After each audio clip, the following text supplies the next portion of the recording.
हुआ कि जनवरी 2013 में, दिसंबर में कार्यकाल समाप्त हो रहा था, जनवरी 2013 में नितिन गडकरी को इस्तीफा देना पड़ा और फिर भारतीय जनता पार्टी के दूसरे राष्ट्रीय अध्यक्ष राजनाथ सिंह बने, जो कि संघ की भी पसंद थे और पार्टी के भी पसंद थे। एल.के. आडवाणी बनना चाह रहे थे, नहीं बने, और भी लोग थे, मुरली मनोहर जोशी, अन्य लोग भी थे, उन सबका की बात नहीं हुई और राजनाथ सिंह को एक समझौता कैंडिडेट के रूप में कि भाई आप भी सही, ये दोनों के बीच में समझौता हुआ संघ और पार्टी के बीच में कि ठीक है, अगर नितिन को आप एक्सटेंशन नहीं दे सकते हैं तो राजनाथ जी को ले आते हैं। और उसमें फिर अरुण जेटली वगैरह का बहुत बड़ी भूमिका थी, जो भी है, लेकिन राजनाथ जी आगे अध्यक्ष बन गए। मुद्दा ये नहीं है, भारतीय जनता पार्टी का विषय नहीं है, विषय जो है उसको समझाने की मैं कोशिश कर रहा हूं, जो बताने की कोशिश कर रहा हूं। अब वो आया है मूल विषय। मूल विषय ये है कि 2014 में सरकार आ गई भारतीय जनता पार्टी की और उसके बाद यही अरविंद केजरीवाल सरकार छोड़ दी थी। जब मानहानि का मुकदमा नितिन गडकरी ने दायर किया उनके खिलाफ, कपिल सिब्बल ने भी दायर किया और इन्होंने भी दायर किया, अरुण जेटली ने भी दायर किया। इसके बाद सरकार बन गई और इस शख्स ने, अरविंद केजरीवाल ने, बिना शर्त लिखित पत्र लिखा। क्या लिखा? इतनी निर्लज्जता है इस इंसान में और मैं हैरान हूं कि इतनी निर्लज्जता के बाद भी, एक बार नहीं हो रहा है ये, बार बार हो रहा है, बार बार, फिर भी आप सभी लोग इनसे गुमराह हो जाते हैं। क्या लिखा उन्होंने? लेटर में लिखा, गडकरी कहा, डियर गडकरी जी, हम दोनों राजनीति में अलग अलग पार्टियों से हैं। मेरी ओर से तथ्यों की जांच किए बिना आपके खिलाफ भ्रष्टाचार के आरोप लगाए गए थे। शायद इनसे आपके सम्मान को ठेस पहुंची और इसलिए मेरे ऊपर मानहानि केस कर दिया। मैं निजी तौर पर आपका विरोधी नहीं हूं। देखते जाइए, आरोपों को लेकर मुझे खेद है। चाहता हूं अब मेरे खिलाफ चल रहा मानहानि केस वापस ले लिया जाए।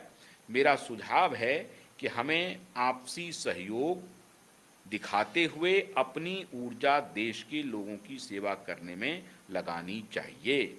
बता दें कि केजरीवाल 19 जनवरी को, मतलब ये रिपोर्ट जो है उसमें, इसके पहले, ये खत लिखने के पहले 19 जनवरी को केजरीवाल ने नितिन गडकरी से मुलाकात की थी। उस वक्त नितिन गडकरी केंद्रीय मंत्री बन चुके थे।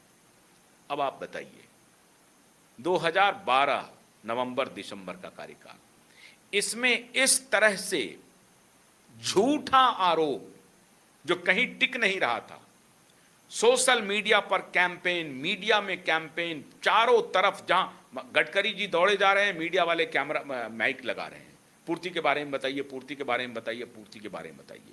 खैर, करते कराते इनसे इस्तीफा ले लिया और इतना मानहानि करने के बाद ये शख्स दोबारा क्या किया? माफी मांगा। कहां पे? अदालत में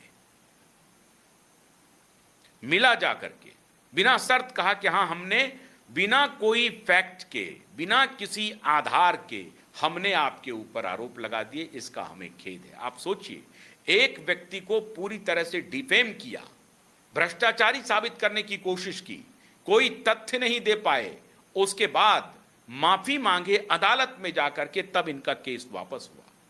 यही काम इस शख्स ने कपिल सिब्बल के साथ किया। कपिल सिब्बल के बेटे ने मानहानि दायर किया इनके खिलाफ, फिर वहां पर माफी मांगा, कहा कि हम आपसे भी माफी मांगते हैं। कपिल सिब्बल के बेटे ने भी मानहानि का केस वापस लिया। अरुण जेटली को भी बदनाम किया, वहां भी माफी मांगी, वो भी वापस लिया। अवतार सिंह भड़ाना से भी माफी मांगा, विक्रम सिंह मजीठिया से भी माफी मांगा। जिन जिन के खिलाफ इसने आरोप लगाई, वो आरोप बिना तथ्य के, बिना साक्ष्य के, सत्य से परे, निराधार थे और ये व्यक्ति सार्वजनिक रूप से माफी मांग चुके हैं, लिखित। अब ये व्यक्ति फिर नया ड्रामा कर रहा है। और अब नया ड्रामा क्या कर रहा है? पहले सोशल मीडिया पे लगातार मीम्स चल रहे हैं जिसका कोई लेना देना नहीं है। मैंने इसके पहले अभी एक शो किया है जिसमें ये बताने की कोशिश की है कि इथेनॉल और पेट्रोल का क्या मतलब है। अभी उस पर एक्सपर्ट लगे हुए हैं, दोनों बातें चल रही हैं, इंजन खराब नहीं खराब, अभी चर्चाएं चल रही हैं, लेकिन उसका जो मूल विषय है कि कैसे भारत एनर्जी के ऊपर आत्मनिर्भर बने, इस पर कि कोई भी सरकार आए, स्वयं केजरीवाल भी आए, उसको भी ये विचार करना पड़ेगा। लेकिन उससे कोई लेना देना नहीं है। उनको एक विशियस कैंपेन चलाना है, मुद्दा हाथ में पकड़ना है। ये इस मुद्दे को आपने सोशल मीडिया पर फायर कर दिया, पता चला नहीं सही है गलत है, सरकार दे रही है सफाई कि नहीं नहीं ऐसी बात नहीं है, अगर इस तरह की घटना आई है तो हम उसका शोध करा रहे हैं, रिसर्च करा रहे हैं, और हम इस पर व्हाइट पेपर या जो भी होगा हम तथ्यात्मक बातों को जनता के बीच में रखेंगे। लेकिन ये नहीं करना है इनको। ये अब इन्होंने टाउन हॉल का नाटक शुरू किया। चूंकि गडकरी के खिलाफ पूरा विशियस कैंपेन चल रहा है इथेनॉल को लेकर। इथेनॉल का मामला सरकार का है। अगर है कोई दोषी तो मोदी है, अगर है कोई दोषी तो अन्य लोग हैं। लेकिन मोदी के ऊपर कोई मीम नहीं बन रहा है। मोदी के ऊपर कोई मीम, यहां देखिए कितनी चालाकी से हो रही है। धीरे धीरे ये खेल कर रहे हैं। प्रधान जिम्मेदार थे, प्रधान को अटैक किया विद्यार्थी की आड़ में। पूरा जो ये मूवमेंट था कॉकरोच का, वो केजरीवाल की दिमाग की उपज थी। केजरीवाल ने उसको आगे बढ़ाया। दिमाग की उपज मान लीजिए किसी अन्य की हो, लेकिन केजरीवाल उसके पीछे खड़ा हो गया था। और अब एथेनॉल का मूवमेंट बनाने के लिए केजरीवाल ने अब पूरी सुपारी ले ली है। और इसमें धीरे धीरे देखेंगे कि पिन पॉइंट करेंगे गडकरी के ऊपर, और फिर वही कहानी लाएंगे वो पूर्ति वाला कि देखिए इनका बेटा गन्ने का खेती करता है, इथेनॉल बनाता है, इथेनॉल सरकार को बेचता है, उससे मोटा पैसा कमाता है। ये पूरा नैरेटिव ये चलाएंगे। ये इथेनॉल के लिए जो टाउन हॉल बुलाया है शनिवार को, और उसमें क्या कह रहे हैं, कंटेंट क्रिएटर्स भी आइए, वो मीम बनाने वाले भी आइए, जो गडकरी जी का मीम बना रहे हैं वो भी आइए, सारे लोग आइए। और उसके लिए वो नंबर दे रहे हैं कि इस नंबर पर आप व्हाट्सएप कीजिए, और आप अगर नहीं जुड़ पाएंगे तो उस नंबर पे हमारा लिंक चला जाएगा और आप उसको लाइव देख सकते हैं, कुछ उस पर चर्चा भी कर सकते हैं, जो बोलना चाहते हैं बोल भी सकते हैं। मतलब इंटरैक्टिव बना रहे हैं ये टाउन हॉल को। नेशनल टाउन हॉल का नाम दिया है, E20 पर नेशनल टाउन हॉल। और मोटे तौर पर वहां से वो घेरते ये फिर मोदी के किसी मंत्री पर आके जीरो इन कर जाएंगे और कहेंगे कि इसका सॉल्यूशन ये है कि इस मंत्री को हटाओ और इथेनॉल को रोल बैक करो, ये करो, E20 को रोल बैक करो, इसको पीछे ले जाओ, ओरिजिनल पेट्रोल बेचो। और ऐसी परिस्थिति में बेचो जब ओरिजिनल पेट्रोल बेचने की स्थिति में भारत सरकार को नाको चने चबाने पड़ेंगे, क्योंकि और हमको पेट्रोलियम पदार्थ इंपोर्ट करना पड़ेगा और आवश्यकता बढ़ेगी पेट्रोलियम की, डीजल की और पेट्रोल की। पेट्रोल में अभी हम अगर 20% ब्लेंड करते हैं तो 20% कम खपत हो रही है।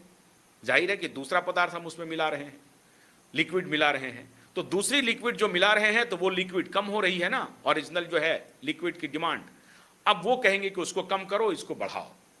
ये नहीं कहेंगे कि कॉम्पैटिबल हम इंजन तैयार करें, E20 के कॉम्पैटिबल ये तैयार करें और इसका एग्जैक्ट डेटा सरकार के सामने में, जनता के सामने में रखें। ये नहीं कहेंगे। ये टाउन हॉल कर रहे हैं इसके पीछे कि ये बलि लेना चाहते हैं नितिन गडकरी की, कि नितिन गडकरी को रवाना करो।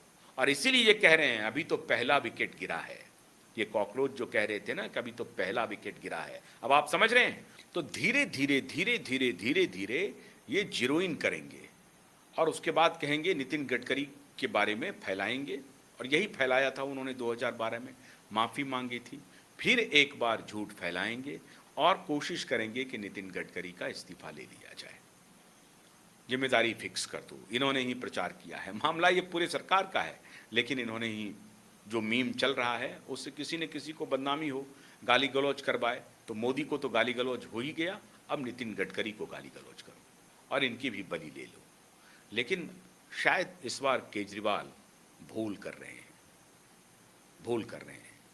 मैं नहीं समझता हूं कि केजरीवाल जी को इस मुद्दे पर सफलता मिलेगी, क्योंकि इनकी धूर्तता को श्रीमान राहुल गांधी ही फुस कर देंगे, हवा निकाल देंगे। बहुत बहुत शुक्रिया, नमस्कार।